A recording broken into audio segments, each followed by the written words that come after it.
16.1 प्रस्तावना। जब हवा में इतना प्रदूषण है कि यदि इसे से हमारे चेकों फेफड़ों में नहीं रखा जाए तो इसे उठी कहीं और खाने और रखने का स्थान नहीं है। Robert Orban. उपर्युक्त उक्ति आज पर्यावरण की स्थिति का उपयुक्त वर्णन करती है। यद्यपि पर्यावरण विकार दशकों ने सतत समस्या बना हुआ है, तो भी इसे उचित महत्व प्रदान नहीं किया गया। इसका आंशिक कारण पर्यावरण सिद्धांतों को दरकिनार करते हुए सरकार द्वारा कई विकासात्मक कार्य किए जा रहे हैं। शहरी और ग्रामीण क्षेत्रों में जीवन की घटती गुणवत्ता के कारण अच्छे जीवन की पूर्व सूचना के रूप में सपर्यावरण आवश्यक हो गया। अब तो यहीं तक विचार किया गया है कि भूमि, जल, वायु और ध्वनि प्रदूषण का सार खतरनाक होने को ध्यान में रखते हुए इसे अनिवार्य अधिकार माना गया है। इस बढ़ते प्रदूषण स्तर ने हमारे देश में और सभी जगह सभी आयु वर्ग के लोगों के लिए गंभीर स्वास्थ्य संबंधी खतरा उत्पन्न कर दिया है। अस्वास्थ्यकारी और अस्वच्छ जीवन सार वो कारण महानगरी में ऐसा खतरा और अधिक गंभीर है। सामाजिक जागरूकता के अभाव ने विद्यमान समस्याओं को स्थायी बना दिया है। अब स्वच्छ पर्यावरण और सतत विकास के अधिकार को स्वास्थ्य जीवन और कल्याण अधिकार के बीच परस्पर गहन संबंध के रूप में अनुभव किया जा रहा है। लक्ष्य और उद्देश्य।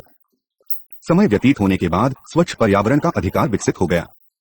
मानव जाति पर पर्यावरण विकार और उसके प्रभाव के बारे में हुए स्टॉकहोम कॉन्फ्रेंस में इसके बारे में चिंताएं आरंभ हुई। अब अंतर्राष्ट्रीय संघ से यह स्वीकार कर लिया गया है कि मानव जाति को स्वच्छ पर्यावरण का अधिकार प्राप्त है और यह मौलिक अधिकार से संबंधित है। इस इकाई के अध्ययन के मानवीय बिताएं आरंभ होने से ही स्वच्छ पर्यावरण के अधिकार का विकास हुआ और इसे मानव जाति के मौलिक अधिकारों में से एक अधिकार के रूप में कैरी मान्यता प्रदान की गई के बारे में समझ सकेंगे। स्वच्छ पर्यावरण अधिकार को मौलिक अधिकार के रूप में समर्थन देने वाले भारतीय संवैधानिक प्रावधान और व्याख्याओं के बारे में समझ सकेंगे। पर्यावरण और विकास के बीच संबंध, विशेषतः भूमंडलीकरण और भारत की विकास नीति का पर्यावरण पर पड़े प्रभाव के बारे में समझ पाओगे। अंतरपीढ़ीय समानता, सावधानीपूर्ण सिद्धाना और प्रदूषण कार्य दंड सिद्धाना जैसी पीची लागू करने के द्वारा पर्यावरणीय संरक्षण और सतत उद्देश्य कैसे प्राप्त किए जा सकते हैं, इनके बारे में समझ सकेंगे और एक पर्यावरणीय नीतिशार बनाने की आशय की पर्यावरण का ही सम्मान और उसकी रक्षा कर सके, यह पर्यावरणीय संवाद के बारे में समझ सकेंगे। 16.2 स्वच्छ पर्यावरण। एक मौलिक अधिकार। पर्यावरण संरक्षण मानव जीवन की गुणवत्ता में विशेष वृद्धि करता है। यह मानव अधिकार का एक अपरिहार्य अंग क्यों समझा जाता है? स्वच्छ पर्यावरण अधिकार के लिए स्वस्थ मानव आवास आवश्यक है, जिसमें मानव स्वास्थ्य के लिए खतरनाक या विषैले तत्वों से मुक्त स्वच्छ जल, वायु और भूमि होना शामिल है। सभी व्यक्तियों को स्वस्थ पर्यावरण में रहने का और बुनियादी जल सेवाओं का उपयोग करने का अधिकार है। पर्यावरण की सुरक्षा, संरक्षण और सुधार सुनिश्चित करना राज्यों का अधिकार है। इन उद्देश्यों को पूरा करने के लिए राज्यों द्वारा आवश्यक उपाय करना भी जाती है। फिर भी इस उद्देश्य के लिए किए जाने वाले प्रयास विशेष रूप से विकासशील देशों में प्रायः संसाधनों, मुख्यतः आर्थिक और आधारभूत सेवाओं को अभाव में बाधित हो जाते हैं। अनेक क्षेत्रीय और अंतर्राष्ट्रीय संगठनों ने अच्छा जीवन व्यतीत करने के लिए पर्यावरण पर आवश्यक स्थिति के रूप में वास्तविक चर्चाएं की है। लेकिन यह भी ध्यान रखा जाए कि स्वच्छ पर्यावरण अधिकार को मानवाधिकार दृष्टिकोण की केवल एक चारा या एक भाग के रूप में ही शामिल किया गया है। कुछ विचारधाराओं के वर्षों में यह चर्चा थी कि पर्यावरण अधिकार को मानवाधिकार के रूप में जोड़ना अतिरेक है, क्योंकि इसके महत्व को पहले ही स्टॉकहोम सम्मेलन में स्वीकार कर लिया गया था।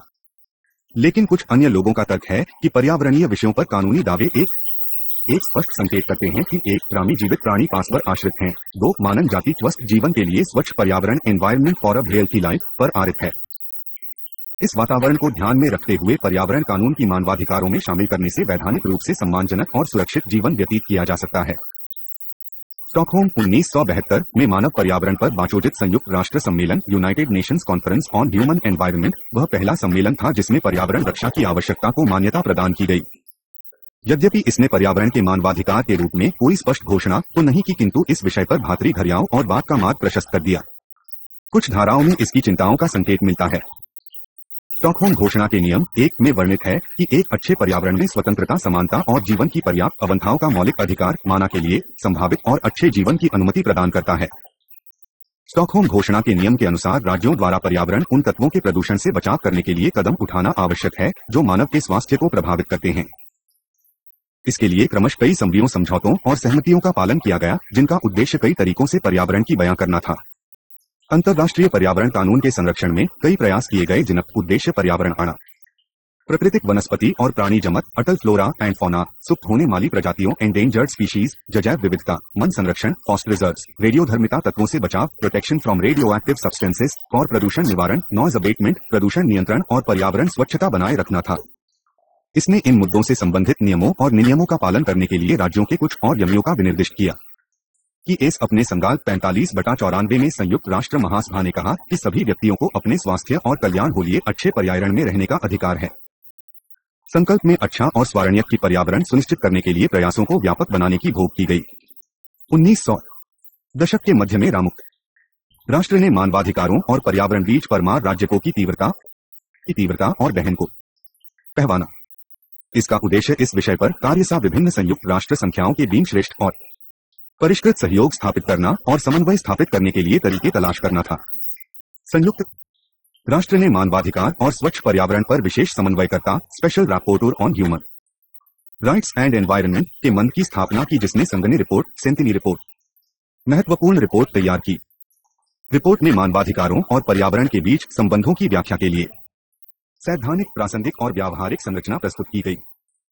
यद्यपि रियो घोषणाएं पर्यावरणीय सुरक्षा की ओर एक ऐतिहासिक घटना है, किंतु यह भी तथ्य है कि यह श्रेष्ठ, स्वस्थ या व्यावहारिक पर्यावरण के स्पष्ट अधिकार को मान्यता प्रदान करने में असफल रही। यह उन लोगों के तकों को मजबूती से रेखांकित करने में भी असफल रही जो पर्यावरण के प्रति किसी ऐसे अधिकार की आवश्यकताओं को स्वीकार नहीं करते या उसे मान्यता प्रदान करना नहीं चाहते। इसने अपना ध्यान विकास आयाम पर अधिक केंद्रित किया, जो पर्यावरण को अप्रत्यक्ष रूप से प्रभावित करता है। फिर भी यह पर्यावरणीय मोर्चे पर बढ़ती चिंताओं को मान्यता प्रदान करने का और प्रकृति द्वारा की गई क्षति को सुधारने का पथप्रदर्शक प्रयास था।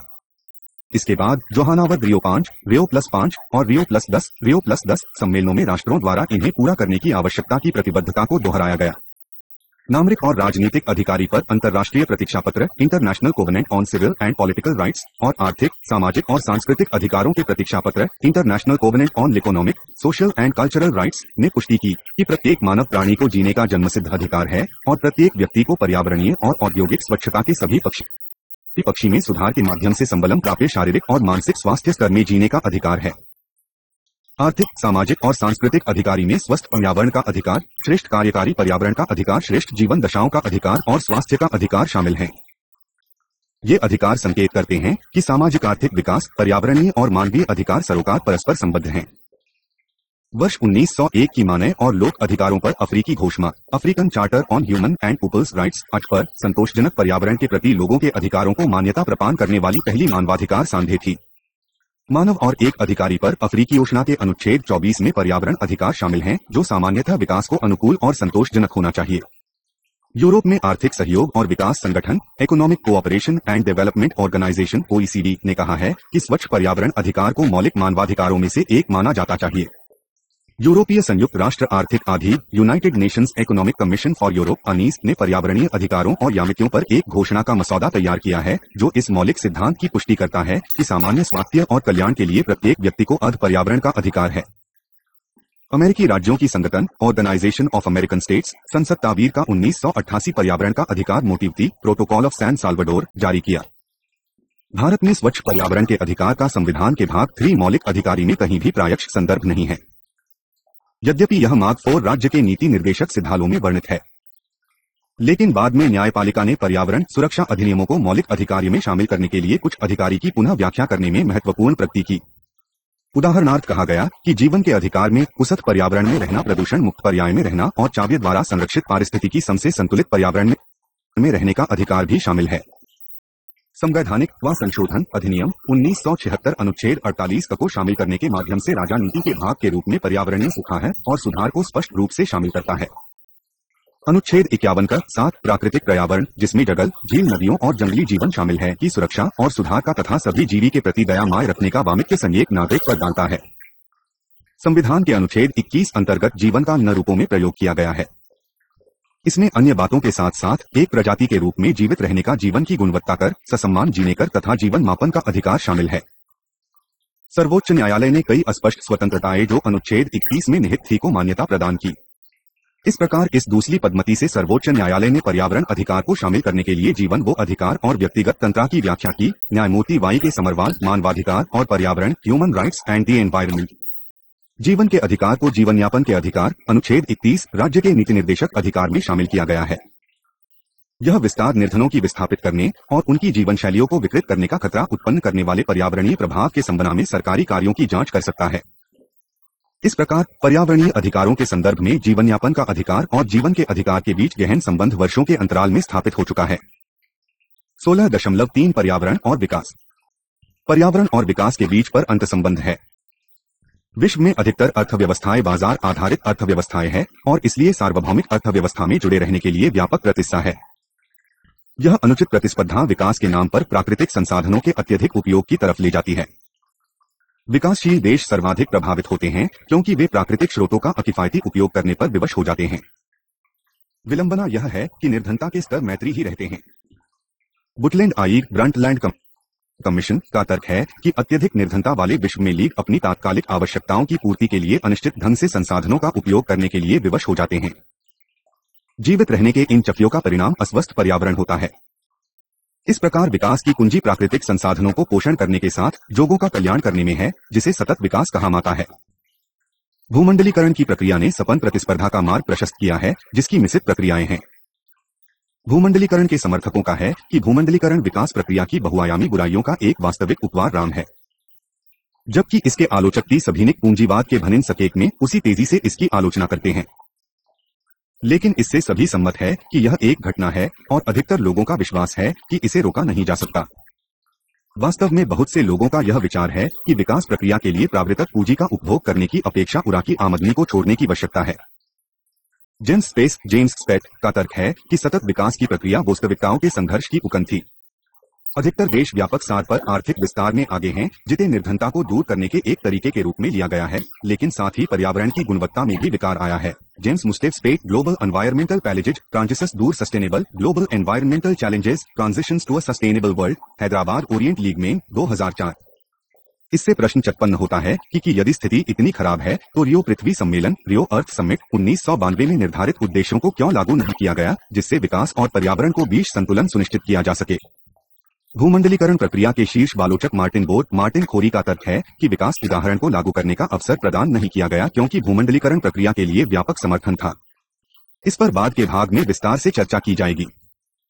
प्रायः यह तर्क दिया जाता है कि यदि राज्य और लीगी ने पर्यावरण सुरक्षा के पक्ष में अपने आर्थिक विकास की अनदेखी की तो उन्हें हानि हो सकती है। सेल्टीन ची 2001 environmental rights peoples rights environmental rights peoples rights की एल्लाटीन संपा ऑक्सफोर्ड यूनिवर्सिटी प्रेस। विकसित देशों में पर्यावरण संरक्षण की अपेक्षा प्रायः निर्धनता को दूर करने को प्राथमिकता प्रदान की जाती है। संयुक्त राष्ट्र महासभा RAM 41/128 1080 द्वारा स्वीकृत। विकास का अधिकार ऐसे हालात में पर्यावरण के अधिकारों से श्रेष्ठ होने की संभावना रहती है। राज्य प्रायः उनमें समन्वय करने के स्थान पर दोनों नियमों में संतुलन बनाने की दुविधा में रहता है। लेकिन विशिष्ट झुकाव हमेशा विकास के अधिकार के पक्ष में रहता है, जैसा कि पहले राज्यों और साथ ही निजी क्षेत्र के द्वारा किया भी गया है। इस प्रकार विकास और पर्यावरण के बीच पूरकताएं प्राप्त करना और भी कठिन हो जाता है। भारत में विकास परियोजनाएं प्राकृतिक संसाधनों और पर्यावरण को कुछ हानि पहुंचाए बिना लागू की जा रही है। विकास संकल्पना निर्धनता उन्मूलन और आबादी के जीवनयापन प्रावधानों के साथ पूरी तरह संबद्ध होती है। विकास परियोजनाओं को राज्य की उन्नति के लिए आवश्यक माना जाता है, जिसे किसी भी कीमत पर नहीं छोड़ा जा सकता। जब से भारत ने अपनी अर्थव्यवस्था को उदार लिबरलाइज बनाया है, तब से देश के प्राकृतिक संसाधनों पर अत्यधिक दबाव जा गया है। ऐसी अनेक समस्याएं आ रही है जिन्हों भारत ने अपनी महत्वाकांक्षी विकास योजनाएं बनाते समय और विवेकहीन शहरीकरण करने के बाद अत्यधिक औद्योगिकीकरण और क्रमवाह अनेक बड़े बांध बनाते समय नहीं देखा था।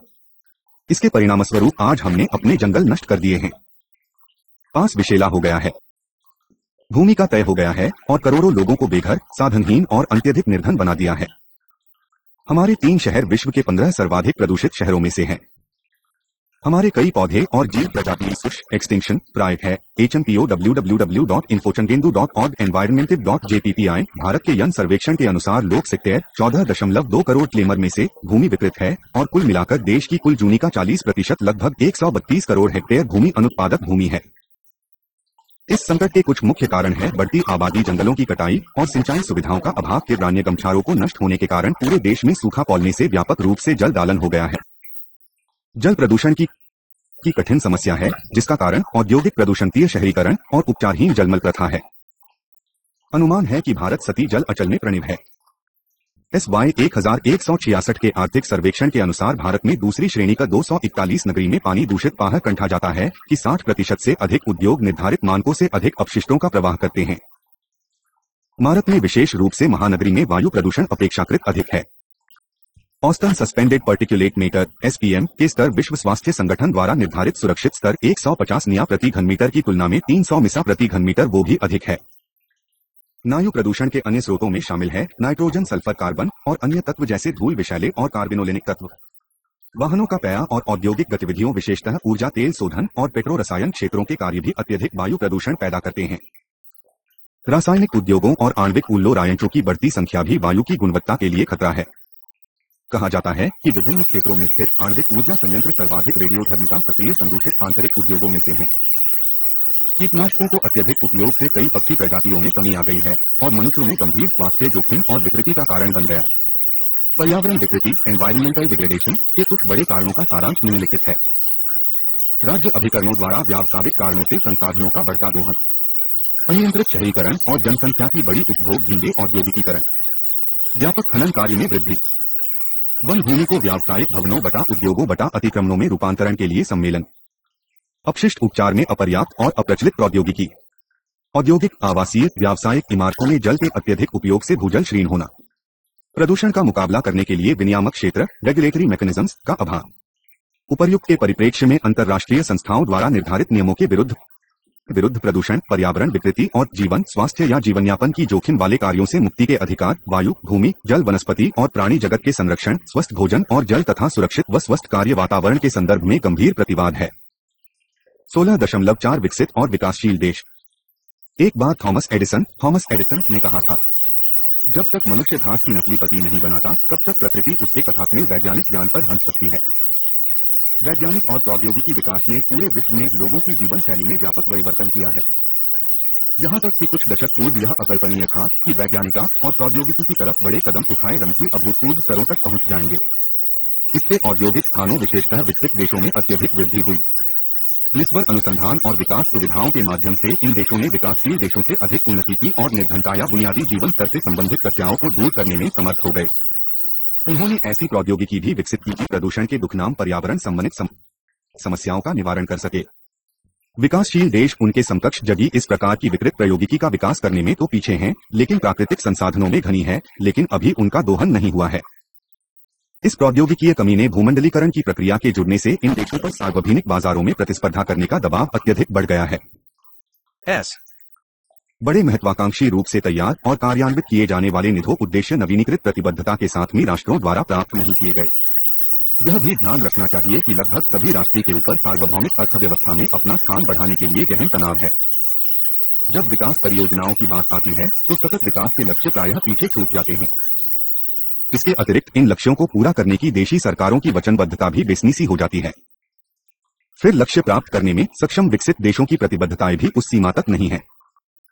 जैसा कि मार्टिन कोर कहता है, असफलता का कारण सतत विकास प्रतिमान प्रियो में बनाए गए में नहीं पाया जाता है, फिर प्रतिमान को लागू होने का अवसर भी नहीं दिया गया। इसकी बजाय औद्योगिकीकृत उत्तर और इसके नियमों से संचालित सार्वभौमिकीकरण से इसके समान ही प्रतिद्वंद्वी प्रतिमान उपस्थित हुआ जो हाल ही के वर्षों में पूरे विश्व में फैल गया।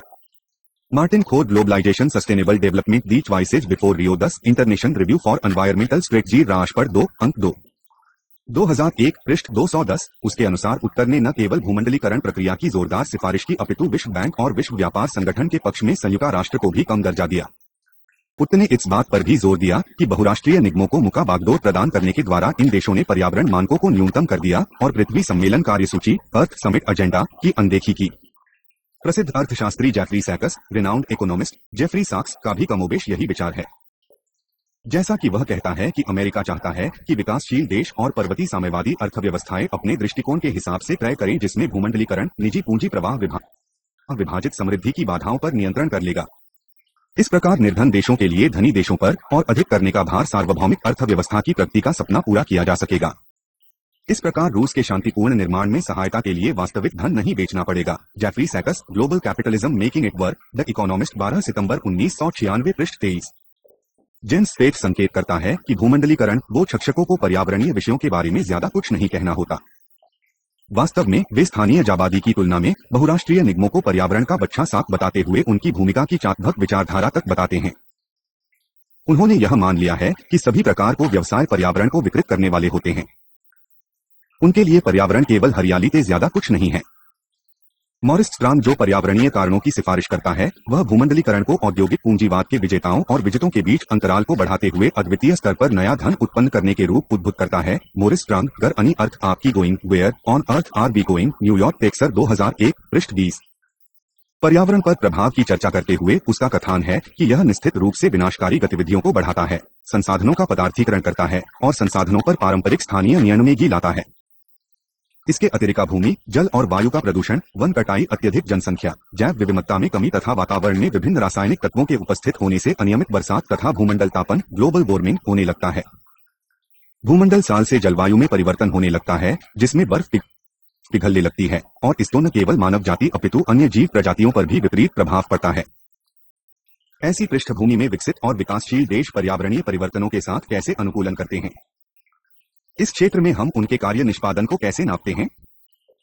क्या उनके पास बुरे प्रभावों को दूर करने के लिए और अपने पर्यावरण को स्वच्छ बनाने के लिए किसी प्रकार का विशिष्ट बजट होता है? जबकि विकसित और विकासशील देश प्रदूषण वो बुरे प्रभावों और स्वास्थ्य जोखिमों से पीड़ित है। विकासशील देशों को स्वास्थ्य देखभाल, स्वच्छ जल और सफाई व्यवस्था करने के अलावा प्रदूषण कम करने और प्राकृतिक संसाधनों का प्रबंध करने के लिए धन आवंटित करने का अतिरिक्त बोझ उठाना पड़ता है, जिससे उनको और अधिक हानि होती है। संयुक्त राष्ट्र पर्यावरण कार्यक्रम UN एनवायरनमेंट प्रोग्राम के प्रमुख क्लाउस टोएफर के अनुसार पर्यावरण कोई विलासिता की वस्तु नहीं है। अन्य सभी समस्याओं का समाधान हो जाने पर ही इसका खर्च वहन किया जा सकता है।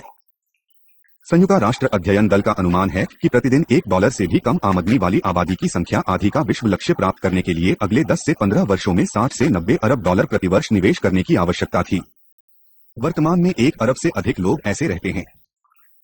फिर भूमंडल तापन को सीमित करने के लिए अगले 50 वर्षों में प्रति वर्ष 80 अरब डॉलर की आवश्यकता थी।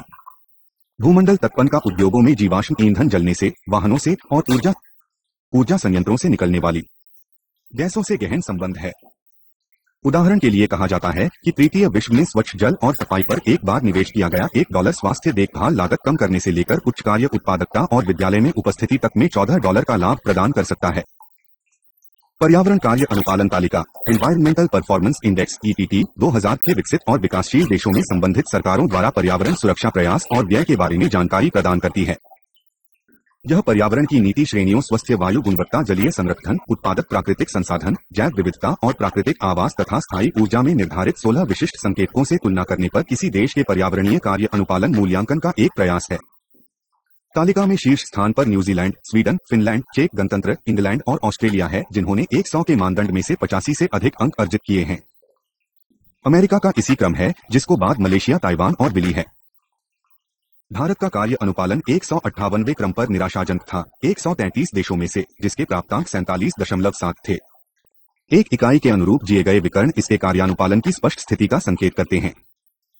पर्यावरण कार्य अनुपालन तालिका की रिपोर्ट के अनुसार पर्यावरणीय नीति दबाव पर्यावरणीय सततता एनवायरमेंटल सस्टेनेबिलिटी एक लक्ष्य के रूप में सहस्राब्दी विकास लक्ष्य मिलेनियम डेवलपमेंट गोल्स में शामिल करने के बावजूद अपनी गति नहीं रख सका। रिपोर्ट के अनुसार पर्यावरणीय नीति गति में विश्लेषण के कारण अंकत सर्वाधिक गंभीर समस्याओं की पहचानने की अक्षमता, डाले गए भार की अधिकता, नौती प्रगति को मापन और सार्वजनिक और निजी क्षेत्रों दोनों में निवेशकर्ताओं की इसलिए सुनिश्चित करना कि नीतियों के अनुपालन में उनके निर्देश उन्हें लाभ पहुंचाएंगे में तलाश गया है।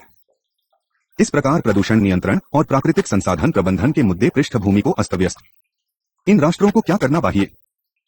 जैसा कि बुटलैंड में कहा गया है, पर्यावरणीय रक्षा और सतत विकास के बारे में किए जाने वाले कार्य 3 सिद्धांतों से निर्देशित होने चाहिए।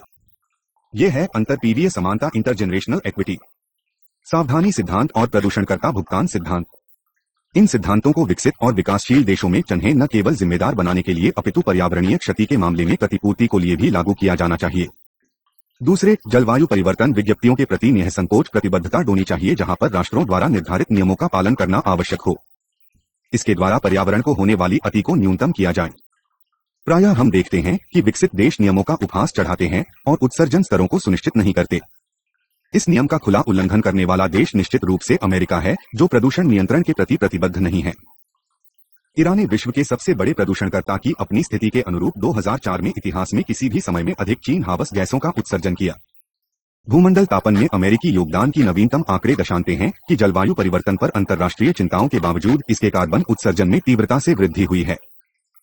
इसकी कुल ग्रीन हाउस गैस उत्सर्जन में 2004 में पिछले वर्ष की तुलना में 1.7% वृद्धि हुई, जो 11 करोड़ टन कार्बन डाइऑक्साइड वृद्धि के बराबर। अपने इन साथियों की तुलना में विकासशील देश कमोबेश न्यूनतम उत्सर्जन स्तर नियमों का पालन करने की इच्छा रखते हैं। वास्तव में उनके उत्सर्जन स्तर उनकी अर्थव्यवस्थाओं और विकासात्मक गतिविधियों की अपेक्षा कम है। फिर भी इनमें से कई देश अपनी उन्नयनक्षमताओं में सुधार के लिए वचनबद्ध है, जिसे यदि नहीं रोका गया तो उनको प्रदूषण स्तर आकाश छूने वाले हो सकते हैं। विकासशील देशों को ग्रीन हाउस गैस उत्सर्जन कम करने के लक्ष्य से छूट मिली हुई है। यद्यपि वे पर्यावरण विकास के नकारात्मक प्रभाव से प्रायः पीड़ित होते हैं, कि भी उनकी कानूनी प्रतिबद्धताएं पर्यावरण को स्वच्छ बनाने में काफी दूरगामी होगी। अमेरिका जैसे देश भी प्रतिबद्ध नहीं होते, अपने प्रयासों को विकासशील देशों से संबद्ध कर लेते हैं। संयुक्त राज्य अमेरिका ऊर्जा विभाग के अनुसार चीन का उलार्जन स्तर 2020 में 1116 में 2069 के बीच कहीं 205.9 करोड़ टन कार्बन हो सकता है। लेकिन यह विकसित देशों को अपने देश में आवश्यक कदम उठाने से रोकना आवश्यक नहीं है, क्योंकि विकसित देशों में ऊर्जा का अत्यधिक उपयोग किए जाने के बाद उत्सर्जन स्तर अपेक्षाकृत कम है। स्रोत http://ertrents.wra.org/features प्राकृतिक पर्यावरण में मानवीय हस्तक्षेप से देश की प्राकृतिक जीवन चक्र प्रणालियों में पहले ही काफी क्षति ही चुकी है। यदि इसे रोकने के उपाय नहीं किए गए तो भविष्य में यह क्षति और अधिक जीवन के लिए खतरनाक प्रभाव डाल सकती है। इस सार्वभौमिक संकट और पर्यावरण समस्याओं के लिए जिम्मेदार देश मुख्यतः औद्योगिक देश है, और इनमें से अधिकतर विकासशील देशों के जीवन को प्रभावित करते हैं। इन देशों में निर्धनता, रोग और भूख का काफी जोखिम है, जिनमें बहुत कम जनसंख्या और अनुकूलन क्षमताएं हैं। उत्तर दक्षिण विभाजन मुद्दा एक समस्या है, तथा समस्याओं का समाधान करने के लिए बोहरी विचारधारा अपनाना आवश्यक है। एक है सार्वभौमिक विनियम दृष्टिकोण और दूसरी है विज्ञान और प्रौद्योगिकी साइंस एंड टेक्नोलॉजी SAT आधारित दृष्टिकोण। सार्वभौमिक विनियम पद्धति में सूचनाओं, अनुभवों, दायित्वों और कार्यान्वयन नीतियों का आदान प्रदान करना, और दूसरी दृष्टिकोण पद्धति में शामिल है प्रकृत प्रौद्योगिकी के लिए संगठित अनुसंधान और विकास गतिविधियों। इन पद्धतियों को अकेले उपयोग करने से यह प्राप्त नहीं किया जा सकता, अपितु पर्यावरण और सतत विकास से संबंधित उत्तर दक्षिणी विभाजन के विषय का समाधान करने के लिए दोनों पद्धतियों में सामंजस्य करना आवश्यक होगा। दोनों का काफी हद तक सहयोग निर्धनता उन्मूलन और पर्यावरण संरक्षण की नीतियों को सहायता प्रदान करेगा। इस संदर्भ में सर्वाधिक महत्वपूर्ण पक्ष विकासशील देशों की आवश्यकता और सार्वभौमिक पर्यावरण संरक्षण लक्ष्यों को पूरा करने में उनकी समस्याओं को पहचानना है। दूसरा पहलू सरकारी विकास सहायता से संबंधित है। जेम्मा स्पेट के अनुसार कार्यसूची 21 को कभी गंभीरता से लागू नहीं किया गया। यदि इसे लागू किया जाता तो उत्तर की संधि कार्यसूची नॉर्चर ट्रीटी एजेंडा पर अधिक राष्ट्रीय अनाराष्ट्रीय सहयोग की संभावना अधिक व्यापक होती। 16.5 स्वच्छ पर्यावरण के प्रति भारतीय प्रयास। भारत पर्यावरण सुरक्षा के लिए प्रयास कर रहा है तथा अंतर्राष्ट्रीय पर्यावरण सम्मेलनों में सक्रिय रूप से शामिल हो है और हस्ताक्षर किए हैं। भारत ने पर्यावरणीय संरक्षण से संबंधित अधिकतर महत्वपूर्ण समझौतों का विधिवत अनुसमर्थन भी किया है। इस प्रकार यह अंतर्राष्ट्रीय कानूनी रूप से बद्धयामिली का पालन करता है। इसने पर्यावरण के लगभग सभी क्षेत्रों में देश के अंदर अनेक पर्यावरणीय कानून बनाए हैं। पर्यावरणीय संखांड विषयों पर मार्टिन न्याय प्रणाली द्वारा विशेष प्रयास किए गए हैं। 18 मई 2001 पर्यावरणीय कानून। 1986 के पर्यावरण अधिनियम में पर्यावरण संरक्षण के लिए अनेक कानून शामिल किए गए हैं। यह पर्यावरण के संरक्षण और उसकी गुणवत्ता में सुधार के उद्देश्य है, जिसे वह आवश्यक या तेजी लाने के लिए आवश्यक समझता है, और ऐसे सभी उपाय करने के लिए केंद्रीय सरकार को व्यापक अधिकार प्रदान करता है। इन उपायों में शामिल कुछ उपाय है: पर्यावरण गुणवत्ता के लिए मानक निर्धारित करना, औद्योगिक कार्यों के क्षेत्रों को प्रतिबंधित करना, जोखिम वाले तत्वों और ऐसे ही अन्य तत्वों को संभालने की प्रक्रियाएं निर्धारित करना। केंद्रीय सरकार पर्यावरणीय गैरानुकूलित स्थलों पर उल्लंघन करने वाले उद्योगों को बंद कर सकती है और नए उद्योगों की स्थापना को प्रतिबंधित कर सकती है। पर्यावरण कार्य अनुपालन तालिका निधन, उत्सर्जन और अपशिष्ट मानक तय करने के लिए प्रक्रियाएं भी निर्धारित करते हैं। पर्यावरण कार्य अनुपालन तालिका के अंतर्गत जारी कुछ अधिसूचनाओं में शामिल पर्यावरण प्रभाव मूल्यांकन और तटीय विनियमन क्षेत्र देश में कुछ कानून अधिनियम निम्नलिखित है। प्रमुख वैधानिक प्रयासों में निम्नलिखित शामिल है: प्रदूषण वायु और जल, पोल्यूशन एयर एंड वाटर, 1981 के वाणु अधिनियम के प्रावधान लागू करने के अधिकार केंद्रीय प्रदूषण नियंत्रण board central pollution control board को दिए गए हैं। वायु प्रदूषण का मुकाबला करने की पद्धतियों में शामिल है: प्रतिबंधित क्षेत्रों की घोषणा, प्रदूषित ईंधनी एवं तत्वों का उपयोग निषेध करना। जल प्रदूषण अधिनियम के अनुसार यदि कोई व्यक्ति जानबूझकर जलीय स्रोतों में कोई विषैला, हानिकर या प्रदूषणकारी तत्व डालता या बालने को कहता है कि यह निर्धारित मानकों के उल्लंघन करने के अपराध का दोषी है और अधिनियम वर्णित दंड का पात्र है। तिल उपकर अधिनियम, वाटर सेस एक्ट 1977 कुछ उद्योगों द्वारा जल खपत पर उपकर लगाने और एकत्रित करने का अधिनियम प्रदान करता है। ये संसाधन जल प्रदूषण के बचाव और नियंत्रण के लिए प्रमुख किए जाते हैं।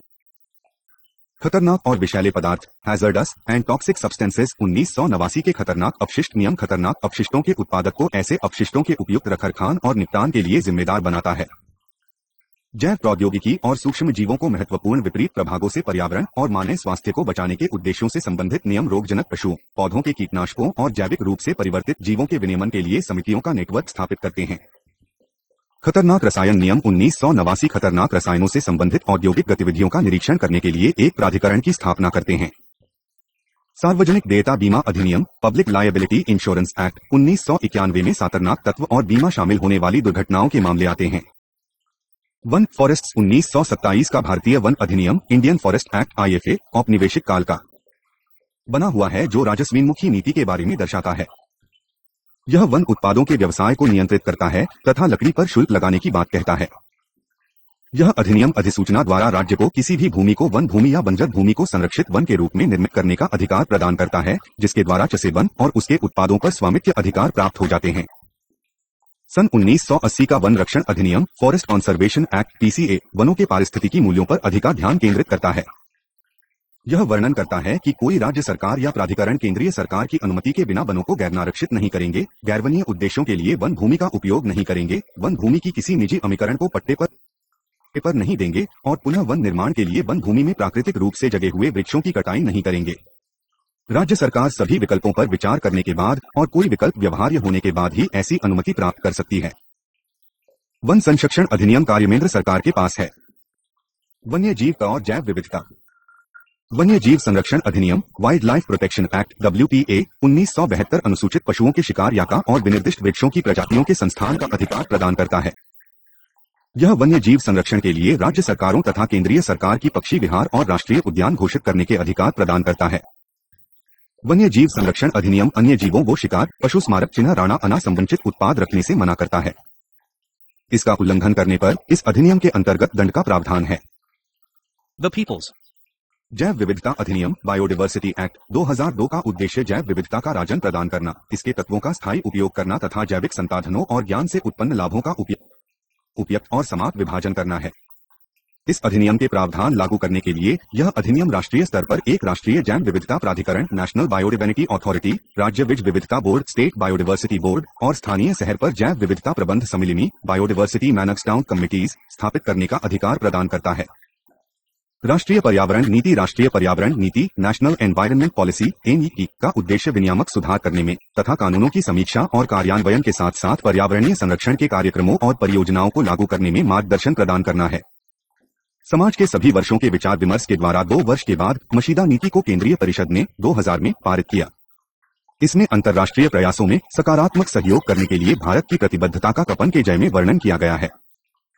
नीति का उद्देश्य वन उत्पादों पर निर्भर लोगों की आजीविका सुनिश्चित करना, महत्वपूर्ण पर्यावरणीय संसाधनों का संरक्षण भी प्रदान करना, निर्धन लोगों की आजीविका सुरक्षित करना, आर्थिक और सामाजिक विकास में पर्यावरणीय मुद्दों को संगठित करना और संसाधनों का न्यायपूर्ण ढंग से उपयोग करना है। सतत विकास करने के लिए पर्यावरणीय संरक्षण विकास प्रक्रिया का एक अभिन्न अंग बनेगा और इससे अलग होने पर इस पर अकेले कभी विचार नहीं किया जा सकता। नई परिचितनाओं के मूल्यांकन हेतु पर्यावरण प्रभाव मूल्यांकन मुख्य साधन होगा। इसमें तटीय पारिस्थितिकी प्रणालियों के संरक्षण सुनिश्चित करने और गंभीर प्राकृतिक आपदाओं एवं संभावित समुद्र के बढ़ते स्तर के प्रति जल और तटीय क्षेत्रों की संभावनाओं को देखते हुए तटीय विनियमन क्षेत्र अधिसूचित करने का प्रावधान भी है। विकास कार्यों के लिए जमाता धारण करने हेतु पंचायती राज संस्थानीय और शहरी स्थानीय संस्थाओं की भूमिकाओं पर विशेष प्रकाश डाला गया है। 16 मई 2002 न्यायपालिका की भूमिका। पर्यावरणीय संरक्षण के प्रयासों में भारतीय न्यायपालिका की भूमिका प्रशंसनीय रही है। सामाजिक और पर्यावरणीय न्याय के लिए तथा आसन्न पर्यावरणीय समस्याओं पर न्यायपालिका ध्यान आकर्षित करने के लिए साधन के रूप में जनहित याचिकाओं के उपयोग में बुद्धि से पर्यावरण सुरक्षा के प्रति न्यायपालिका का संबंध और उसकी विताबों की झलक प्रदान करता है। न्यायपालिका द्वारा संविधान के अनुच्छेद 21 में शामिल जीवन के अधिकार की सकारात्मक और व्यापक व्याख्या में स्वच्छ पर्यावरण के अधिकार को भी स्वतः शामिल किया गया है। जैसा कि पिछले अनुच्छेदों में बताया गया है कि भारतीय संविधान पर्यावरण का कोई विशिष्ट मौलिक अधिकार प्रदान नहीं करता, फिर भी इसे राज्य के नीति निर्देशक सिद्धांतों और मुख्य कर्तव्यों में शामिल किया गया है।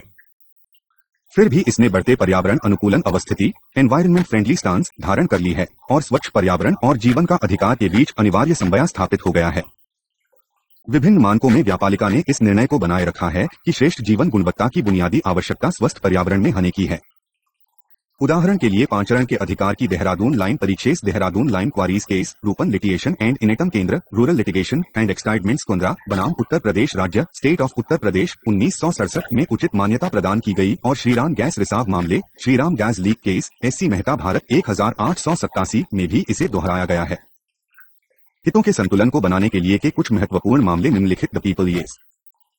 दिल्ली वाहन प्रदूषण case Delhi vehicular pollution case 1994 Delhi में बढ़ते प्रदूषण को देखते हुए सर्वोच्च न्यायालय ने केंद्र सरकार तथा राज्यकामी पाहन काबला करने के लिए व्यापक निर्देश दिए हैं।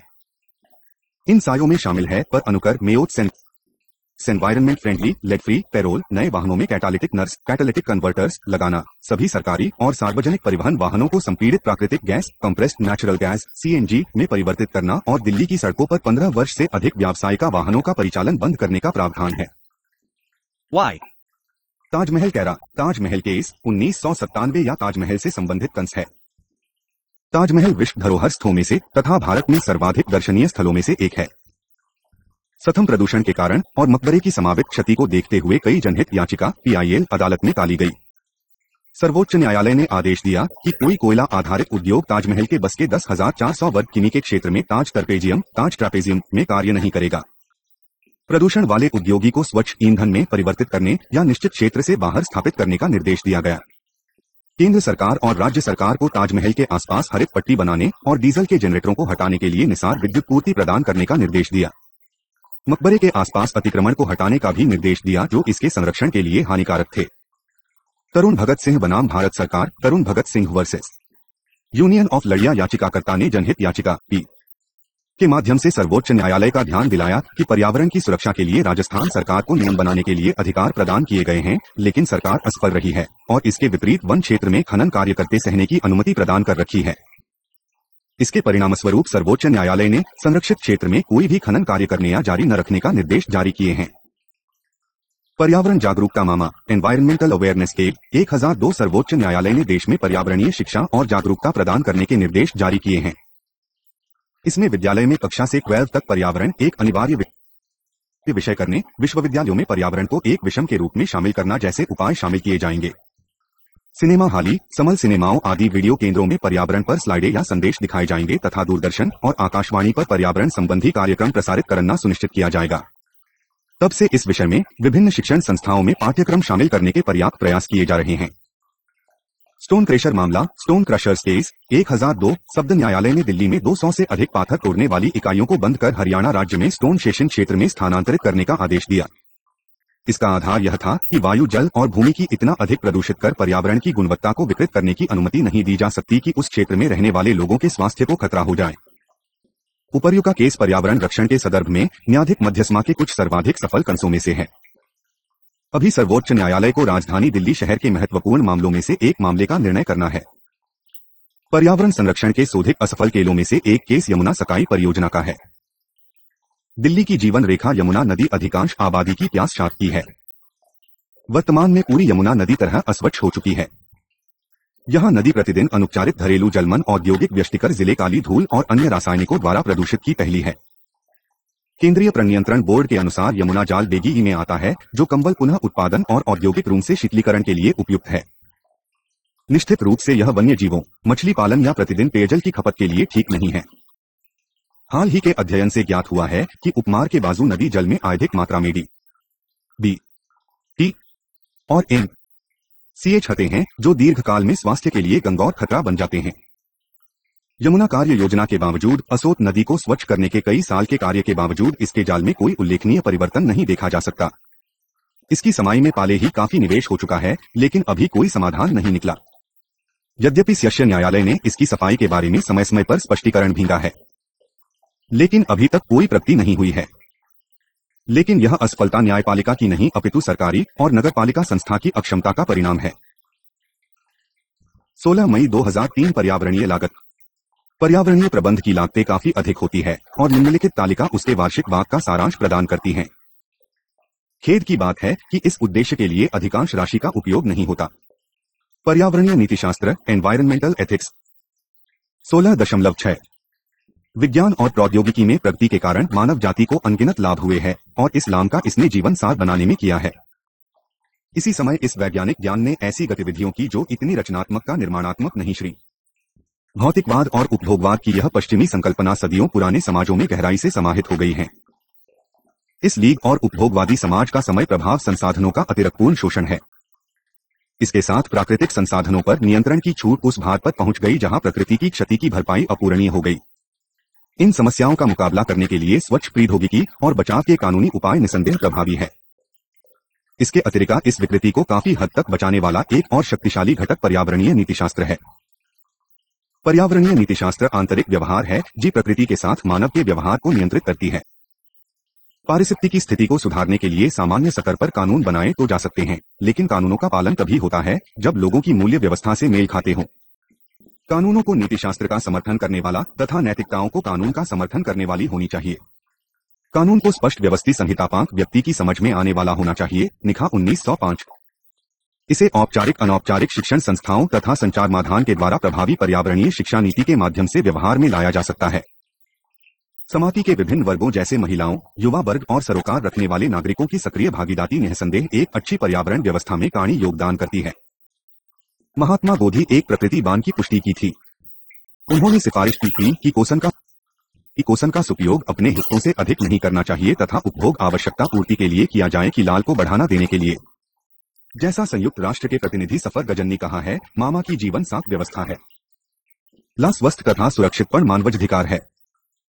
संधि नैतिकताएं इस अधिकार की रक्षा करने वाली हर अहित है। मिश्र एक अधिकतर पर्यावरणीय समस्याएं समाज के निर्धन वर्ग की अपेक्षा धनी वर्ग द्वारा संसाधनों के जैधिक उपभोग के कारण चापन्न हुई हैं। यह निर्धन वर्ग को उपेक्षित बनाती है तथा अप्रत्यक्ष कप से उनकी जिंदगी को प्रभावित करती है।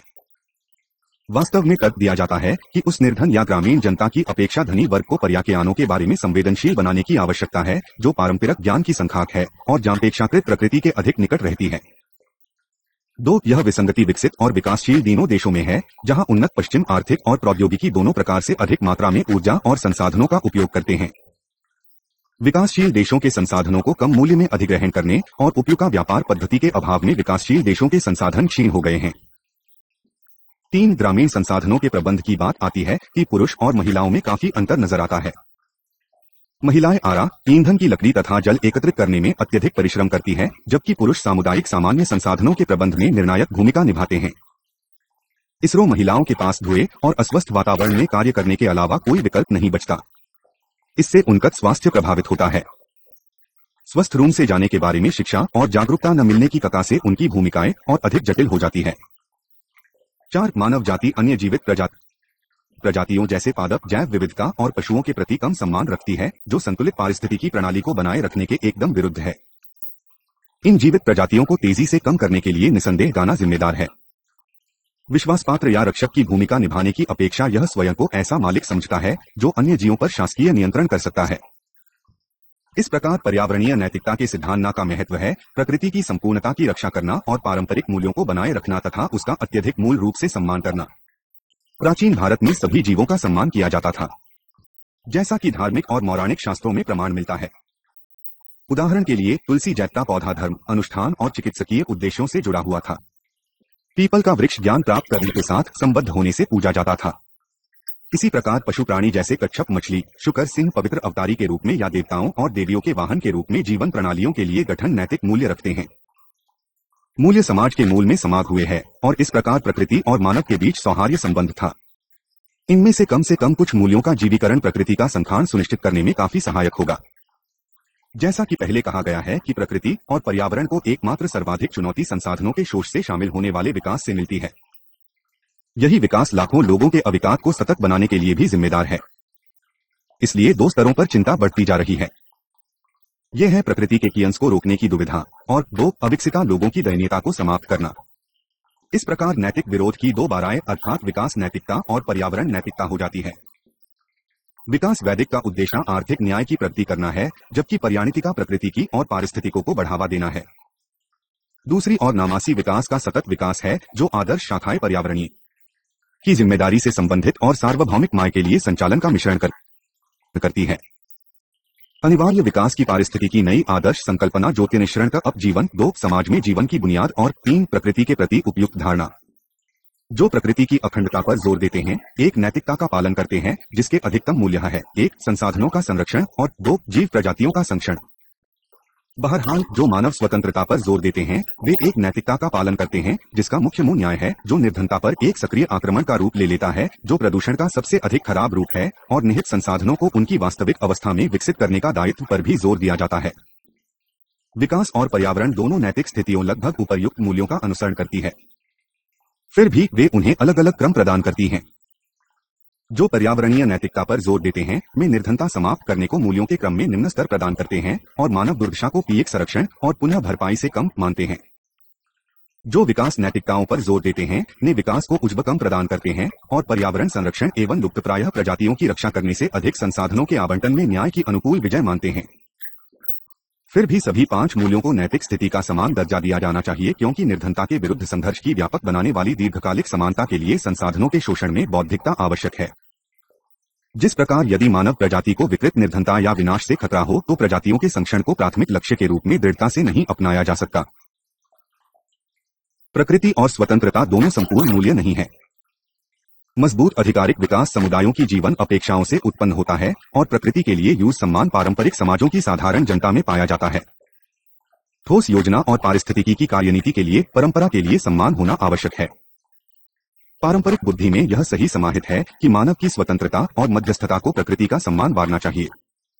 जीवन में समाप्त होती पर्यावरणीय नैतिकता को देखते हुए तर्क दिया जाता है कि ऐसी पारिस्थितिकी केंद्रित पर्यावरणीय नैतिकता विकसित करने की बहुत बड़ी आवश्यकता है, जिसे मानवीय कार्यों का प्रकृति और मानव से भिन्न अस्तित्वों पर पड़ने वाले प्रत्यक्ष प्रभावों पर ध्यान केंद्रित करना चाहिए। ऐसी सार्वभौमिक पर्यावरणीय जागरूकता उत्पन्न करने की आवश्यकता है जो राष्ट्रीय और सांस्कृतिक सीमाओं को सम्मिलित करती ही और जो विकास पारिस्थितिकी और नए भौतिक सिद्धांतों पर आधारित हो तथा समकालीन विज्ञान की भाषा में अभिव्यक्त की गई हो। 16.7 सामाजिक जागरूकता। सामाजिक चेतना हमारे द्वारा पर्यावरण को अनुभव करने के तरीके ही परिवर्तन लाने में और जीवन को टिकाऊ तरीके से व्यतीत करने में सहायता करती है। इन मूल्यों को सिखाया नहीं जा सकता, परंतु ये पर्यावरण विकास की समस्याओं के अनुभवों पर आधारित होते हैं। जब एक तोतों की मानसिकता हम पर्यावरण के लिए एक संवेदना और सहानुभूतिपूर्ण विचारधारा नहीं रखते हैं तो निम्नलिखित कुछ परिवर्तन किए जा सकते हैं। पर्यावरणीय संसाधनों से सरोकार हितमा इनके संतुलित बिना कोई भी विकास जाने नहीं बढ़ सकता। अत्यधिक उपभोगवाद किसी भी तरह से जीवन को सुखी बनाने का मार्ग नहीं हो सकता है। प्राकृतिक और सांस्कृतिक मूल्यों, सामाजिक न्याय, मानवीय विरासत, सामान्य संसाधनों और पारिस्थितिकी संरक्षण का चूर अनुसरण होना चाहिए। हमारे दैनिक कार्यों का पर्यावरण पर बुरा प्रभाव पड़ता है। केवल अपना घर ही नहीं, घर से बाहर में आसपास स्वच्छ रखना एक उदाहरण प्रस्तुत कर सकता है। घर का कचरा या मलबा बड़ी मात्रा में खुले स्थानों पर फेंकने से पास पड़ोस और हमारा स्वास्थ्य भी खराब होता है। पशुओं का शिकार करना कमीशाही और हिम्मत का कार्य समझा जाता था, लेकिन पशुओं के विनाश की दर देखते हुए यह ध्यान रखना चाहिए कि ऐसा कार्य चौर आपराधिक मामला है तथा हर हालत में इससे बचने की आवश्यकता है। हमारे कार्यों का तरीका पर्यावरण के अनुकूल होना चाहिए और अच्छे पर्यावरणीय व्यवहार का उदाहरण प्रस्तुत करने वाला होना चाहिए। यह प्रकृति के प्रति आध्यात्मिक दृष्टिकोण को बराबर विभिन्न सामाजिक सांस्कृतिक मूल्यों को महत्व प्रदान करना तथा उनकी जीवन शैली और अधिकारों का सम्मान करने से जीवन शैली में सुधार होता है। उदाहरण के लिए, जब हम भ्रमण का यात्रा करते हैं तो मांगी या पर्वतीय क्षेत्रों में लोगों की विभिन्न प्रकार की जीवन शैली देखते हैं। उनके अपने सांस्कृतिक और पारंपरिक मूल्य होते हैं। जीवन को सुचारू बनाने के लिए उनकी संस्कृति का सम्मान और संरक्षण करना बुनियादी पहली आवश्यकता है। प्रकृति के विभिन्न पक्ष होते हैं जिनका किसी एक व्यक्ति से संबंध नहीं होता। इस प्रकार वे आपके सामान्य संपत्ति संसाधन होते हैं। सह पारंपरिक प्रबंध प्रभालियों की पुनर्स्थापन के लिए निरंतर पर्याप्त होने चाहिए। उदाहरणार्थ, वन्य संसाधनों का प्रबंध समाधित अधिकारियों एवं स्थानीय आबादी दोनों का दायित्व है। मानवीय जीवन की कीमत पर विकास कार्यनीतियों का फल कम मिलता है। व्यावसायिक उद्देश्यों के लिए कृषि भूमि और जलीय भूमि को नष्ट करना मानव कल्याण के उपाय के लिए महत्वहीन है। ऐसे अस्थायी जीवनमापन के साधनों की अनुमति देने का अर्थ है कमोबेश अस्वस्थ जीवन शैली को अपनाना। महिलाओं और बच्चों के कल्याण तथा पर्यावरण की स्थिति के भी एक गहन आवरायला होता है। लिंग समानता और कल्याण के लिए बनाई जाने वाली कई नीतियों देखने में तो सही लगती है, परंतु व्यावहारिक संदर्भ में इसके विपरीत होती है। समाज के निर्धक वर्गों की या ग्रामीण महिलाएं अस्वच्छ पद्धतियों और संक्रमण रोगों की प्रायः ही शिकार होती हैं। पुनः चक्रित करने के उद्देश्यों से काबरा या प्लास्टिक एक्षित करने वाली महिलाएं समाज की महत्वपूर्ण सेवाएं करती हैं, परंतु स्वयं गंभीर संक्रमण की शिकार हो जाती हैं। घर पर भी पुरुषों के लिए पौष्टिक भोजन तैयार करती है, जिसने स्वयं पौष औरत का शिकार होने की संभावना लाती है। इस प्रकार व्यापक सामाजिक पर्यावरण अंतर है। सुबत्ता प्रौद्योगिकी के तीव्र विस्तार से विकास क्षेत्र में कार्यरत शिक्षा विशेषा और अनुसंधानक जब बदलती पर्यावरण सूचना और योजना की अपराधन करने के लिए विभिन्न संसाधनों का लाभ उठा सकते हैं। इससे आबादी की गतिशील और प्रदूषण, वन कटाई, तराई वाली भूमि की कमी, भूमंडलीय तापन और कुप्रभावों जैसे विषयों का अध्ययन तथा समीक्षा करने में सहायता मिलती है। यहाँ तक मानव स्वास्थ्य ताकतियों की भी समीक्षा की जा सकती है, क्योंकि यह भी पर्यावरण से गहन रूप से